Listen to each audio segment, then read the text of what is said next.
maka sudah saya sampaikan 1 pekan yang lalu, frekuensi ilmu yang dibangun Nabi itu 2, bahwasanya beliau asyidda walal kufar, keras kepada orang kafir yang berusaha memadamkan cahaya Allah, tetapi lembut kepada orang yang beriman. Dan semoga pertemuan-pertemuan yang semacam ini semakin melembutkan hati kita, karena mencintai itu butuh proses. Mencintai itu bukan proses, bukan sesuatu yang sifatnya instan, tetapi harus proses yang demikian lamanya, salah satunya dengan kita bertolabul ilmi semacam ini. Semoga hati kita bertemu, dan semoga inilah yang akan menjadi sebab kebaikan dalam kehidupan kita di masa mendatang. Sebelum kita menjawab apa yang tadi disampaikan oleh Akhi Mario, kita harus paham dulu. Setiap mukmin ini harus paham bagaimana kondisi dan keadaan yang sedang terjadi. Karena apabila kita tidak mengerti tentang keadaan dan kondisi, maka itu merupakan indikator ketidaksungguhan kita di dalam berislam. Pedagang kalau tidak paham tentang kondisi, maka bisa kita katakan pedagang ini tidak serius. Dia tidak paham musim hujan sampai dia banyak menjual es krim, dan dia tidak paham musim kering ketika dia banyak menjual wedang ronde, dan akhirnya seluruh dagangannya tidak mendatangkan untung yang banyak ketika dia tidak paham tentang kondisi. Islam tidak pernah berpisah dari kemampuan untuk memahami kondisi, karena sesungguhnya Rasulullah itu memasukkan salah satu bagian penting bagi seorang mukmin itu adalah paham tentang keadaan dan paham tentang kondisi. Makanya antum akan mendapati Rasulullah itu ketika ditanya tentang satu pertanyaan, tetapi jawabannya bisa berbeda-beda. Rasulullah pernah ditanya, ayul a'mal ahabba ilallah ya Rasulullah, apa amalan yang paling utama ya Rasulullah? Jawaban Nabi itu kalau antum perhatikan dalam setiap riwayat-riwayat yang ada, jawaban Nabi itu berbeda-beda. Kadang-kadang Nabi menjawab as-salatu ala waktiha, kadang-kadang Nabi menjawab birrul walidain, kadang-kadang Nabi menjawab al-jihadu fisabilillah. Kadang-kadang Nabi itu menjawab amalan yang paling utama itu sholat tepat waktu. Kadang-kadang Nabi menjawab amalan yang paling utama itu berbakti kepada orang tua. Dan terkadang Nabi menjawab sesungguhnya amalan yang paling dicintai oleh Allah yaitu adalah berjihad. Kenapa Nabi itu menjawab satu redaksi pertanyaan tetapi redaksi jawabannya itu berbeda-beda? Apakah Nabi kontradiktif dan mutanakid?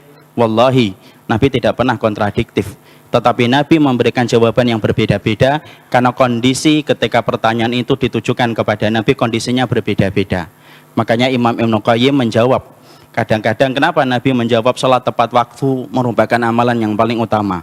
Karena memang ketika keadaan damai, Muslim dalam kondisi yang betul-betul dalam keadaan tenang, tidak ada amalan yang paling utama kecuali salat tepat waktu. Tetapi beda konteksnya ketika kita mendapati orang tua kita sakit, tidak ada amalan yang paling utama kecuali berbakti kepada orang tua. Tetapi ketika kondisinya kaum muslimin terdolimi, tidak ada amalan yang paling utama kecuali adalah jihad di jalan Allah. Disinilah kita paham bahwasanya memahami kondisi itu penting. Karena kita menjadi muslim bukan berarti kita katarak tentang keadaan yang ada di sekitar kita. Kita menjadi amnesia tentang kondisi yang sedang menimpa kepada kaum muslimin. Karena ketika kita menjadi muslim yang semacam itu, berarti kita tidak paham bahwasanya salah satu ruh ibadah yang paling penting yaitu adalah memahami kondisi supaya melahirkan amalan-amalan prioritas yang besar di dalam kehidupan kita beragama. Makanya iblis itu paling tidak suka kalau kemudian mendapati seorang mukmin, mereka itu mengerti tentang kondisi dan akhirnya merumuskan prioritas mereka di dalam beribadah. Makanya kalau antum membaca kitabnya Imam Ibnu Qayyim, beliau mengatakan kembali, strategi setan untuk menggoda manusia dan menyesatkan manusia itu ada beberapa tahapan. Satu, akan menggoda dengan syirik. Kalau kemudian kita berhasil diselamatkan atau kita berhasil selamat, maka akan menyesatkan kita dengan perkara-perkara yang tidak dicontohkan oleh Rasulullah Shallallahu Alaihi Wasallam. Kalau kita selamat dari yang kedua, akan didekatkan dengan strategi yang ketiga, yaitu adalah bagaimana kita terjatuh dan terperosok kepada dosa-dosa besar. Kalau antum selamat, saya selamat, maka strategi setan yang keempat, yaitu disibukkan kita dengan dosa-dosa kecil. Kalau kita selamat dengan strategi yang keempat, masih ada yang kelima, yaitu disibukkan kita dengan perkara yang mubah, supaya waktu kita, tenaga kita habis untuk ngurusin yang mubah perkara itu, dan akhirnya meninggalkan ibadah. Kalau itu pun kita masih bisa selamat, masih ada strategi dia yang terakhir kalinya. Strategi yang terakhir kalinya itu adalah bagaimana kita disibukkan dengan amalan yang kecil tetapi luput dari amalan yang besar. Dan itulah yang dikhawatirkan ketika kita tidak paham kondisi. Bisa jadi iblis yang mengintai dan mengawasi kita setiap waktunya akan menyibukkan kita dengan perkara yang kecil yang kita sangka itu adalah perkara besar, padahal itu bukan perkara besar ketika kita tidak paham kondisi, ketika kita tidak ngerti apa yang dibutuhkan ketika kita hidup. Nah, inilah yang menjadikan kita harus paham kondisi. Maka di antara kondisi yang harus kita mengerti adalah kita, ana dan antum, beliau ini pemain Hollywood yang insya Allah terpilih, dan kemudian Ustadz Felix dan Ustadz Fatih, kita hidup pada zaman fitnah. Dan ketika kita dihadapkan kepada satu kenyataan bahwasanya kita hidup pada zaman fitnah, berarti kita harus paham kenapa zaman ini disebut dengan zaman fitnah. Kenapa zaman ini lebih khas dengan kata-kata fitnah, tidak khas dengan kata 2017, tidak khas dengan kata 2018, tetapi lebih khas dengan kata zaman fitnah, sebagaimana yang sering disampaikan oleh para ulama. Maka kemudian antum harus paham, berarti kenapa zaman ini disebut fitnah. Kita harus rujuk kembali kepada tafsirnya. Dan kita mendapati apa yang disampaikan oleh Syekh Shalih Al-Munajjid hafizahullahu ta'ala. Kata fitnah itu disebutkan di dalam Al-Quran tidak kurang dari 11 kali. Dan di antara makna fitnah, sebagaimana merujuk kepada surat At-Taubah 47, walaudau khilalakum yabghunakumul fitnah, kata fitnah itu artinya susahnya hati orang yang beriman itu bersatu dan mudahnya mereka untuk tercerai-berai. Dan itulah yang disebut dengan zaman fitnah. Dan inilah yang kemudian harus kita mengerti.